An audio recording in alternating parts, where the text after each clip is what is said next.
వచ్చినప్పుడు నాకు నా జయమ్మ పంచాయతీ గుర్తొచ్చింది.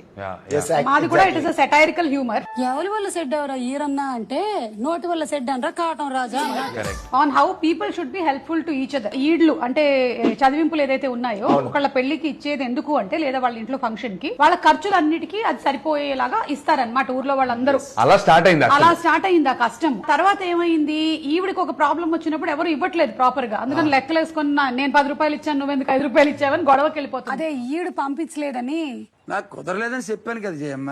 ఎవరైతే ఈడు లేదు రేపల్లి లోపల వేసేయండి, లేదంటే చుట్టాలు లేరు ఊళ్ళో వాళ్ళు లేరు. సో ఆ వాల్యూస్ మనకి మెల్లిమెల్లిగా తగ్గిపోతున్నాము అని ఈ మధ్య అయితే మనం ఎక్కువగా బొకేలే ఇస్తున్నాం కదా.